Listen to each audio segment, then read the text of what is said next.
Guarantee ಕಾರ್ಡ್ಗಳ ಬಗ್ಗೆ ಉತ್ತರ ಕೊಡಬೇಕಾಗಿರೋದು ಸರ್ಕಾರದ ಮುಖ್ಯಮಂತ್ರಿ ಸಿದ್ದರಾಮಯ್ಯವರ ಜವಾಬ್ದಾರಿ.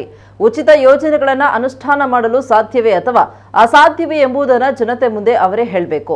ಪ್ರಧಾನಿ ಮೋದಿ 15 ಲಕ್ಷ ಕೊಡ್ತಾರೆ ಅಂತ ಎಲ್ಲೂ ಆಶ್ವಾಸನೆ ನೀಡಿಲ್ಲ. ವಿದೇಶದ ಕಪ್ಪು ಹಣ ಬಂದ್ರೆ ಒಬ್ಬರಿಗೆ 15 ಲಕ್ಷ ಕೊಡಬಹುದು ಅಂತ ಹೇಳಿದ್ರು. ಜನರ ಖಾತೆಗೆ ಹಣ ಹಾಕ್ತೇನೆ ಅಂತ ಪ್ರಧಾನಿ ಮೋದಿ ಹೇಳಿಲ್ಲ. ಬಿಜೆಪಿಯ ಮೇಲೆ ಗೂಬೆ ಕೂರಿಸುವ ಕಾಂಗ್ರೆಸ್ಸಿಗರ ಪ್ರಯತ್ನ ಖಂಡನೀಯ. ಪ್ರತಿಯೊಬ್ಬರಿಗೂ ಎಂದು ಹೇಳಿದ ಆಶ್ವಾಸನೆಯನ್ನ ಕಾಂಗ್ರೆಸ್ ಮೊದಲು ಈಡೇರಿಸಬೇಕು ಅಂತ ಮಾಜಿ ಸಚಿವ ಕೋಟಾ ಶ್ರೀನಿವಾಸ ಪೂಜಾರಿ ಹೇಳಿದ್ದಾರೆ.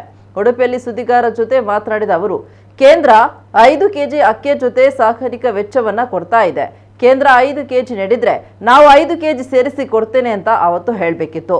ಜೂನ್ 1ರಿಂದ ಬಿಲ್ ಕಟ್ಟೋದು ಬೇಡ ಎಂದಿದ್ದೀರಿ. ಆ ಮಾತನ್ನು ಉಳಿಸಿಕೊಳ್ಳಿ ಅಂತ ಕೋಟಾ ನುಡಿದ್ರು. ಇನ್ನು ಹಿಜಾಬ್ ವಿವಾದದ ಕುರಿತಂತೆ ಮಾತನಾಡಿದ ಅವರು, ಹಿಜಾಬ್ ಪ್ರಕರಣ ಸುಪ್ರೀಂ ಕೋರ್ಟ್ನಲ್ಲಿ ಇದೆ.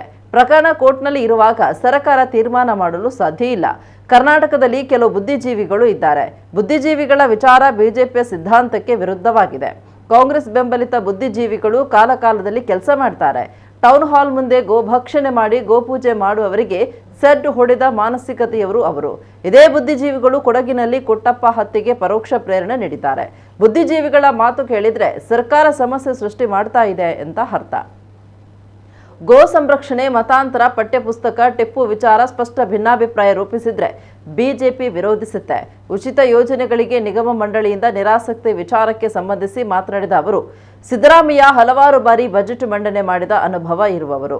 ಇಲಾಖೆ ಹೇಳಿದ ಮಾತು ಉಳಿಸಿಕೊಳ್ಳಬೇಕು. ನಿಮ್ಮ ಮಾತನ್ನ ನೀವು ಉಳಿಸಿಕೊಳ್ಳಿ. ನಿಮಗೆ ಓಟು ಹಾಕಿದವರ ವಿರುದ್ಧ ನಿಂತರೆ ನಾವು ಅವರ ಜೊತೆ ನಿಲ್ತೇವೆ ಅಂತ ಹೇಳಿದರು.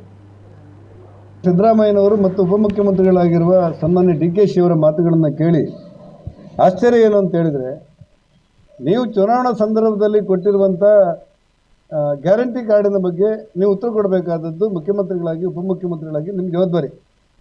ನೀವು ಉಚಿತವಾಗಿ ಕರೆಂಟ್ ಯೂನಿಟ್ ಕೊಡ್ತೀರಿ, 10 ಕೆಜಿ ಅಕ್ಕಿ ಕೊಡ್ತೀರಿ, ಎಲ್ಲ ಏನು ಯೋಜನೆಗಳು ನೀವು ಹೇಳಿದ್ದೀರಿ, ಅನುಷ್ಠಾನ ಮಾಡಬೇಕಾದದ್ದು ನೀವು. ಅದು ಮಾಡಲಿಕ್ಕೆ ಆಗುತ್ತೆ ಬಿಡುತ್ತೆ ಅಂತ ನೀವು ಹೇಳಬೇಕೇ ಹೊರತು ಪ್ರಧಾನಮಂತ್ರಿಗಳು 15 ಲಕ್ಷ ಹಾಕಿದ್ರೆ ಅಂತ ಕೇಳಿ ಮುಖ್ಯಮಂತ್ರಿಗಳಂಥ ಸ್ಥಾನದವರು ಉಪಮುಖ್ಯಮಂತ್ರಿಗಳ ಸ್ಥಾನದವರು ಕೇಳಿದರೆ ಪ್ರಧಾನಮಂತ್ರಿಗಳು ಏನು ಹೇಳಿದ್ದಾರೆ ಅನ್ನೋದು ಇವತ್ತು ಸಾರ್ವತ್ರಿಕವಾಗಿ ಪ್ರಕಟ ಆಗಿದೆ. ವಿದೇಶದಲ್ಲಿದ್ದಿರುವಂಥ ಹಣ ತಗೊಂಡು ಬಂದರೆ ಒಬ್ಬೊಬ್ಬರ ಖಾತೆ 15 ಲಕ್ಷ ಬರ್ಬೋದು ಅಂತ ಹೇಳಿದ್ದೆ ಬಿಟ್ಟರೆ ಅವ್ರು ಹಾಕ್ತೇನೆ ಅಂತ ಎಲ್ಲೂ ಹೇಳಿರಲಿಲ್ಲ. ಆದರೆ ಈ ಉದಾಹರಣೆಗಳನ್ನು ಕೊಟ್ಟುಕೊಂಡು ನೀವು ಜನರಿಗೆ ಕೊಡಬಹುದಾದಂಥ ಸವಲತ್ತನ್ನು ಪರೋಕ್ಷವಾಗಿ BJP ಮೇಲೆ ಗುಬ್ಬೆ ಕೂರಿಸುವಂಥ ಪ್ರಯತ್ನ ಮಾಡ್ತಾ ಇರೋದು ಅತ್ಯಂತ ಖಂಡನೀಯ ಅನಿಸುತ್ತೆ. ನಾನು ಈ ಮೂಲಕ ಸಿದ್ದರಾಮಯ್ಯನವರಿಗೆ ಮತ್ತು DK ಶಿ ಅವರಿಗೆ ಆಗ್ರಹ ಪಡಿಸ್ತೇನೆ.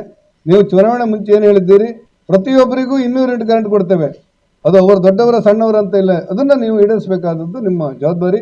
ಅಕ್ಕಿ 10 ಕೆಜಿ ಕೊಡ್ತೇನೆ ಅಂತ ಹೇಳಿದ್ದೀರಿ. ಕೇಂದ್ರ ಸರ್ಕಾರ ಇವತ್ತು 5 ಕೆಜಿ ಅಕ್ಕಿಯನ್ನು ಕೊಡುತ್ತೆ. ಮೊದಲು 32 ರೂಪಾಯಿಯಲ್ಲಿ 29 ರೂಪಾಯಿ ಕೇಂದ್ರ ಆಗ್ತಾ ಇತ್ತು, 3 ರೂಪಾಯಿ ರಾಜ್ಯ ಆಗ್ತಾ ಇತ್ತು. ಈಗ ಆಗಲ್ಲ, ಕೇಂದ್ರವೇ ಅದನ್ನು 32 ರೂಪಾಯಿಯನ್ನು ಕೊಡುತ್ತೆ ಮತ್ತು ಸಾಗಾಣಿಕೆ ವೆಚ್ಚವನ್ನು ಕೂಡ ಕೊಡುತ್ತೆ. ಹಾಗಾಗಿ ಇದು ಕೇಂದ್ರ ಸರ್ಕಾರದ ಅಕ್ಕಿ ಆಗಿರೋದ್ರಿಂದ ನೀವು ರಾಜ್ಯ ಸರ್ಕಾರದಲ್ಲಿ 10 ಕೆಜಿ ಅಕ್ಕಿಯನ್ನು ಕೊಡ್ತೇನೆ ಅಂತ ಹೇಳಿದ್ದೀರಿ. ನಿಮ್ಮ ಅಕ್ಕಿ ಅದನ್ನು 10 ಕೆಜಿ ಕೊಡಬೇಕಾಗುತ್ತೆ. ನೀವು ಇಲ್ಲದೇ ಇದ್ರೆ ಕೇಂದ್ರ ಕೊಟ್ಟಿದೆ 5, ಅದಕ್ಕೆ ಸೇರಿಸಿ ನಾವು 5 ಕೊಡ್ತೇನೆ ಅಂತ ಹೇಳಬೇಕಾಗಿತ್ತು ಮೊದಲು. ಆ ಹಿನ್ನೆಲೆಯಲ್ಲಿ ಆಡಿದ ಮಾತನ್ನು ತಪ್ಪಿಸಿಕೊಳ್ಳುವಂಥದ್ದು ಸಿದ್ದರಾಮಯ್ಯನವರ ಮುಖ್ಯಮಂತ್ರಿಗಳಿಗಾಗಲಿ ಉಪಮುಖ್ಯಮಂತ್ರಿಗಳಿಗಾಗಲಿ ಅಥವಾ ಸರ್ಕಾರಕ್ಕಾಗಲಿ ಶೋಭೆ ತರುವುದಿಲ್ಲ. ನಾನು ಈ ಮೂಲಕ ಆಗ್ರಹ ಪಡಿಸ್ತೇನೆ, ಏನು ನೀವು ಹೇಳಿದ್ದೀರಿ, ವಾಗ್ದಾನ ಕೊಟ್ಟಿದ್ದೀರಿ, ಗ್ಯಾರಂಟಿ ಕಾರ್ಡ್ ಬಗ್ಗೆ ಉಲ್ಲೇಖ ಮಾಡಿ ಮನೆ ಮನೆಗೆ ಹೇಳಿದ್ದೀರಿ, ಆ ಮಾತುಗಳನ್ನು ಉಳಿಸ್ಕೊಳ್ಬೇಕು. ನೀವೇ ಹೇಳಿದಂತೆ ಜನವರಿ 1ನೇ ತಾರೀಕಿನ ಮೇಲೆ ಯಾರು ಬಿಲ್ ಕೊಟ್ಟೋದು ಬೇಡ ಅಂತ ಹೇಳಿದ್ದೀರಿ, ಅದನ್ನು ಕೂಡ ಉಳಿಸ್ಕೊಳ್ಬೇಕು ಅನ್ನುವಂಥ ಆಗ್ರಹ ಇದೆ. ಹಲವಾರು ಬಾರಿ ಬಜೆಟ್ ಅನ್ನು ಮಂಡನೆ ಮಾಡಿದಂಥ ಆರ್ಥಿಕ ತಜ್ಞದ ಅನುಭವ ಇರುವವರು ಅವ್ರು ಹೇಳಿದ ಮಾತನ್ನು ಉಳಿಸ್ಕೊಳ್ಬೇಕಾಗ್ತದೆ. ಇಲಾಖೆ ಹೇಳಿದ ಮಾತು ಉಳಿಸ್ಕೊಳ್ಳೋದಲ್ಲ, ಅವ್ರು ಹೇಳಿದ ಮಾತನ್ನು ಉಳಿಸ್ಕೊಳ್ಬೇಕಾಗ್ತದೆ. ಹಾಗಾಗಿ ಉಚಿತವಾಗಿ ಬಸ್ಸನ್ನು ಮಹಿಳೆಯರಿಗೆ ಉಚಿತವಾಗಿ ಫ್ರೀ ಕೊಡ್ತೇವೆ ಅಂತ ಹೇಳಿದವರು ಯಾರು? ಸಿದ್ದರಾಮಯ್ಯನವರು, DK ಶಿ ಅವರು, ಮಲ್ಲಿಕಾರ್ಜುನ್ ಖರ್ಗೆ ಅವರು. ಈಗ ಪ್ರಿಯಾಂಕಾ ಖರ್ಗೆ ಅದು ಆಗೋದಿಲ್ಲ, ನೀವು ಪ್ರಧಾನಿ ದೂರಿ ಅಂತ ಹೇಳಿದ್ರೆ ಆಗೋದಿಲ್ಲ.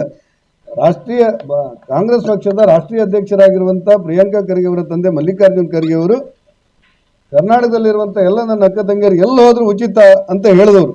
ಅವ್ರ ಮಾತನ್ನು ಉಳಿಸ್ಕೊಳ್ಬೇಕಾದ ಅವ್ರ ಜವಾಬ್ದಾರಿ. ನಿಮ್ಮ ಮಾತನ್ನು ನೀವು ಉಳಿಸ್ಕೊಳ್ಳದೆ ಇದ್ದರೆ ಭಾರತೀಯ ಜನತಾ ಪಕ್ಷ ಯಾರು ಉಚಿತವಾಗಿ ಕೊಡ್ತೇನೆ ಅಂತೇಳಿ ನಮಗೆ ಓಟ್ ಹಾಕಿದ್ದಾರೆ, ಈಗ ನೀವು ಮಾತನ್ನು ತಪ್ಪಿದ್ದೀರಿ ಅಂತ ಹೇಳ್ತಾರೆ, ಅವ್ರ ಪರವಾಗಿ ನಿಲ್ತೇವೆ.